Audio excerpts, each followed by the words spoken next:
Welcome to Innovating Music, a podcast from the UCLA Herb Alpert School of Music and the UCLA Center for Music Innovation.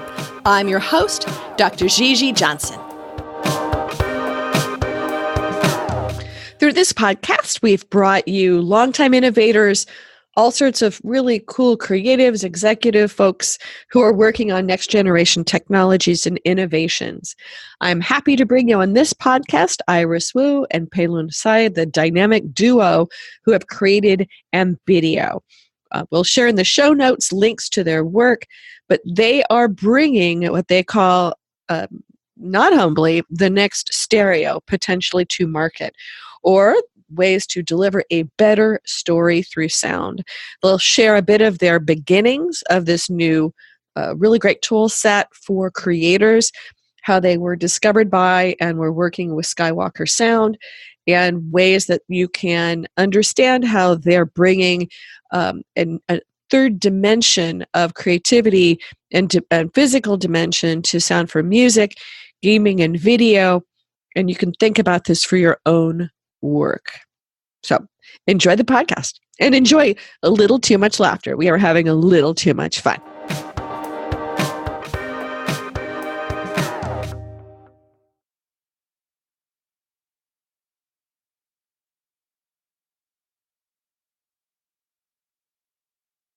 So the company is called Ambidio, or the technology is also called Ambidio. That's my little thing.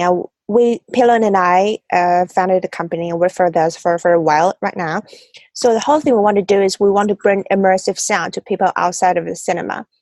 Just like I said, we spend so many hours, we try to create this believable auditory world in film or in game or in music. We spend so many times, it's really, really nitpicky. But after we deliver that, I think if you imagine how would people watch or listen to your content? It's on their mobile phone, it's on their laptop. It's never the same skill as we use in the studio. So that made me thinking, how can we bring this back? How can we present or deliver the same use of sound to the mass? So that's how we started. So we have this little thing that will allow you to experience sound in the studio just with two speakers. So we work with Skywalker Sound for a while and to make sure the sound is faithfully delivered. You can hear spaceship fly by, or you can feel the whole environment around you just from the two speaker of your laptop or the two speaker from your mobile phone. And you don't need to download anything or upgrade the hardware. It's just there. So let me stop and back up a little bit. Okay. Immersive sound. How are you defining immersive sound? Oh, that's a very good and bad question. Okay, wait. Why is it I can see that it might be a good question to clarify, but why is it a bad question? No, because we talk about this a lot. The terminology. Mm-hmm. In audio field, we're kind of running out of words, We have spatial sound, we have immersive sound, we have surround sound, we have 3D sound, and all of them, and binaural sound, all of them sound very similar to the audience. So it's very confusing, but for me, right now, the immersive sound meaning it's you can hear the sound in the real life. So it's multidimensional. It's coming from different directions. It's got a back and front to it, but without having to have 5.1 speakers surrounding my body. I think in the audio world, so there's surround sound. So meaning 5.1 or 7.1, and usually more. A definition way, it would be adding height to the sound image. But then there's one definition I heard from a Oscar-winning mixer. He said a good immersive sound is a sound design that engage the audience more. but that's not technical at all. No, but so it's not just having the sound that's adding. You said height to sound. Some people would define the immersive as like adding another dimension to the sound image. So not just on the horizontal plane, but with height. So an up and down, not just a side to side to it. Yeah. And a sort of an XYZ grid. Yeah. At least a perceived XYZ grid. Because this is the part I think is wild about what you guys are doing. And as you said, but to me, it doesn't really lock in the fact that I don't have to have a fancy headset. I can actually be listening to your immersive sound with what looks like a regular video, but from my laptop or from my cell phone, and using the existing speakers from it to be able to create this broader sound delivery.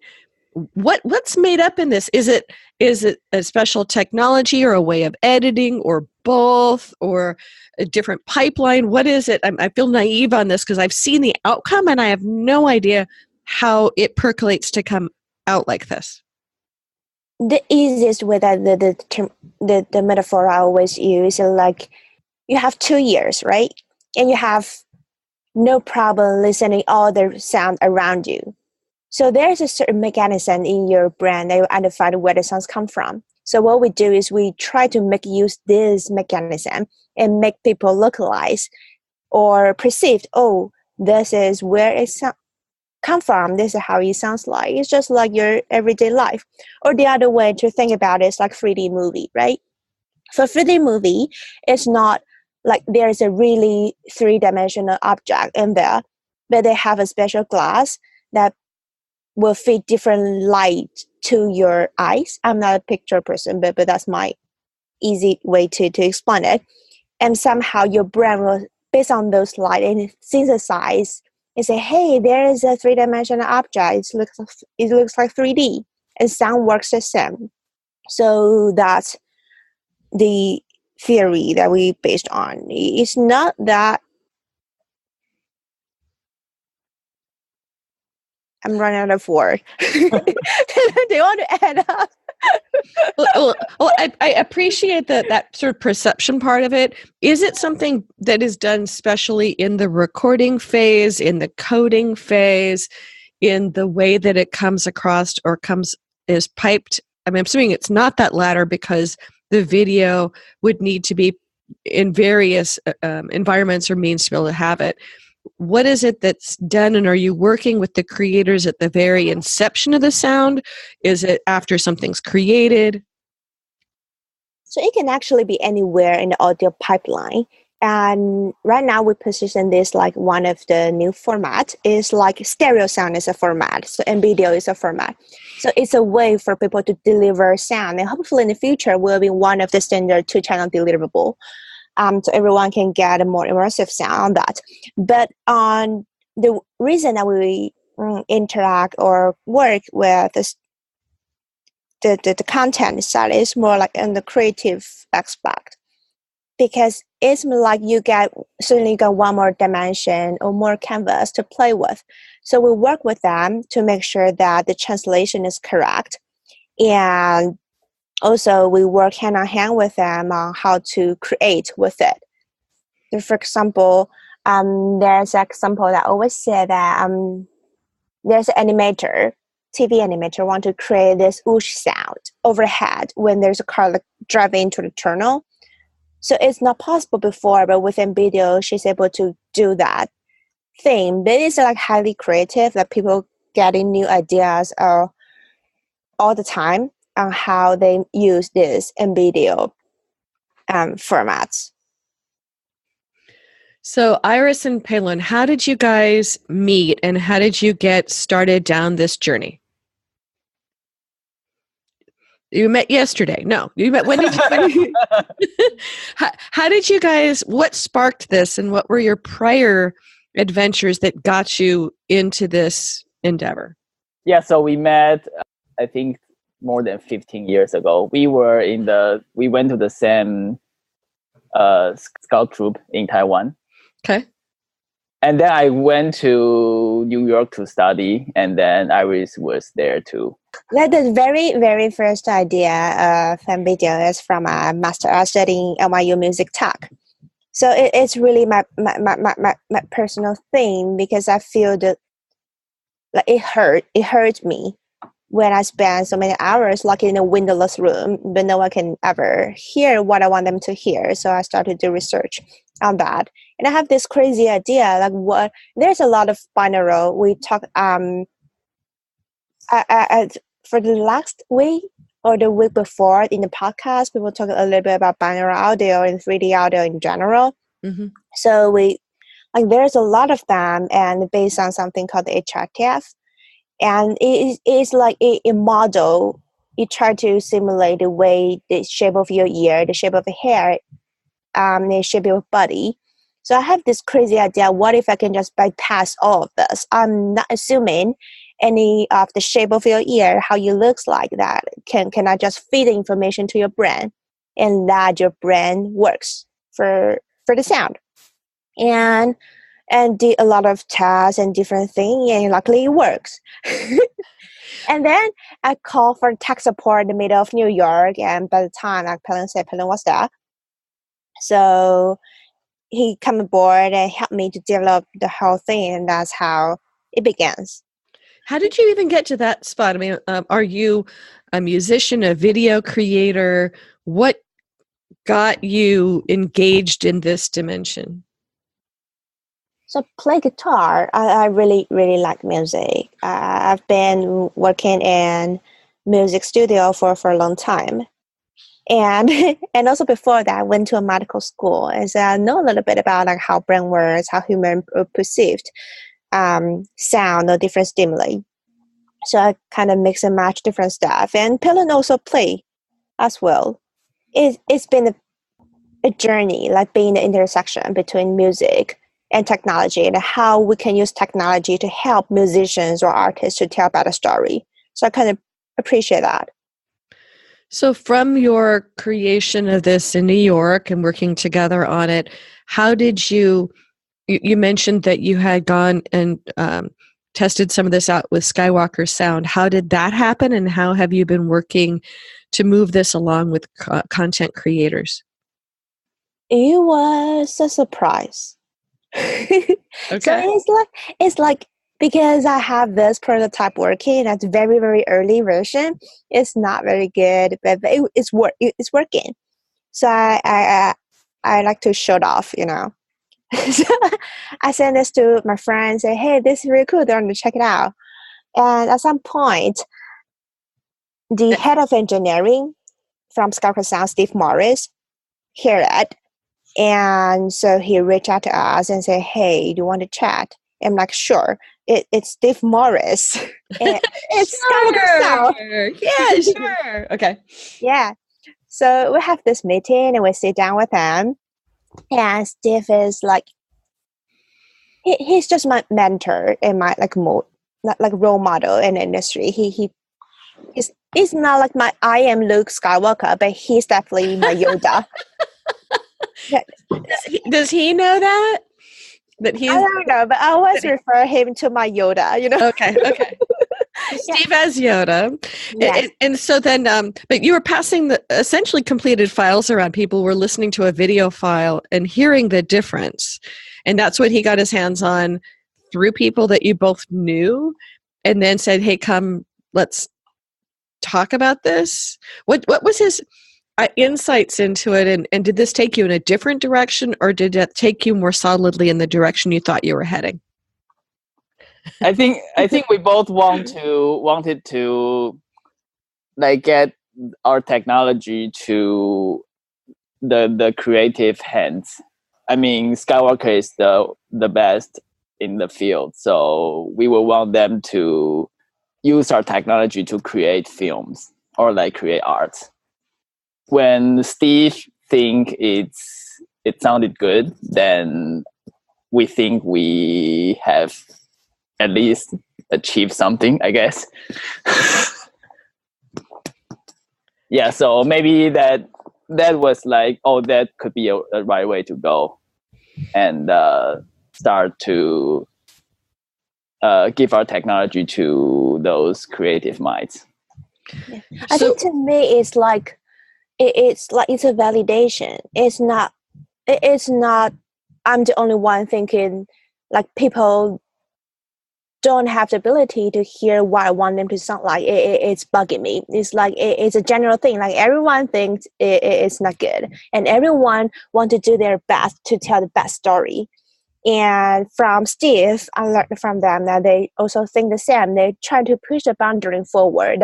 How can they deliver a better story through sound? Because it's really, really important for people to feel and to connect with the content using sound, using music. So we try to be involved in part of them and to deliver a better story. So now, when was that when Steve ended up with understanding and giving you feedback that it was where it could be? That was recently, not recently? No, it's like when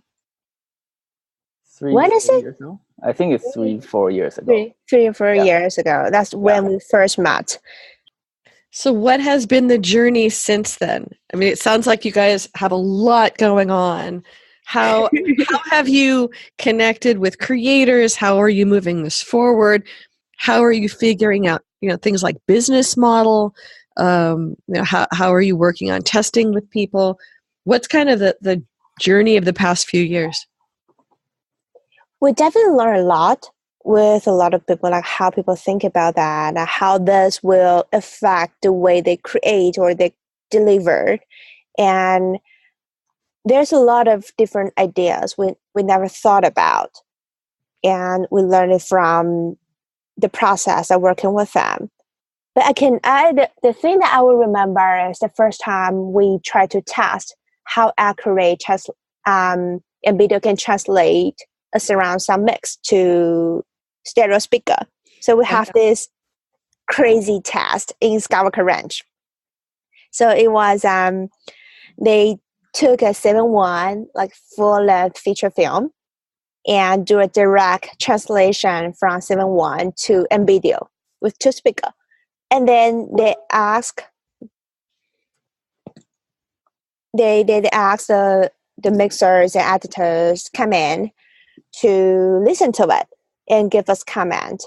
Those are very tough audience. Yeah, it's their baby too, right? Yeah, it's their baby. So that's the first time we know that, it actually works. Of course, there's a lot of things to be improved, but as long as know that we are on the right track, and we know from their feedback how we can make it sounds better in terms of quality, in terms of usabilities. And every studios, every creators have different ideas, opinion. Yes. So that's how we see that it's quite interesting, the whole journey. Pei-Lun, do you want to add more? Yeah, so I think the most thing on the technology engineering part would be, so we have this technology, but how do we make it a usable tool for the artists, like the mixers, sound designers, so they can have a good amount of control, but not too complicated. So it's like a sweet spot or like a good balance to find for them to use it and then really create the sound. Mm-hmm. Yeah. And one thing we've learned a lot is we don't want it to be gimmicky. We really want this to be one of the tools to support them tell a better story. So that's the direction, and that's how we're always learning from different artists. So what type of artists have you worked with that you can share information about, and what has been then your process of working with them? Is there anything we can share about Pei-Lun? That's always the challenge when you're doing all sorts of pilots and experiments. There's things you can't. Yeah. I think one of the interesting is because we're focused on for large pillar for us. So it's film and TV, like linear content, and music, and gaming and sport. There's 4 large area. And when you work with different people in different area, you know how different they think and how different the industry is. And like in film, when a film or TV people think about surround, think about Ambidio, sometimes it's very intuitive because that's how they create a movie in surround. They think the ambience as a whole. It's similar to gaming because it's a creative visual world. But for music, it's a lot different, right? And because in many ways they're used to thinking about mixing it down and actually making it flatter so that it can be listened to everything and not necessarily thinking about deepening the sound space. Yes. Though we've had somebody on the podcast, Adam, that was actually talking about his version of this a few episodes ago. So. Yes.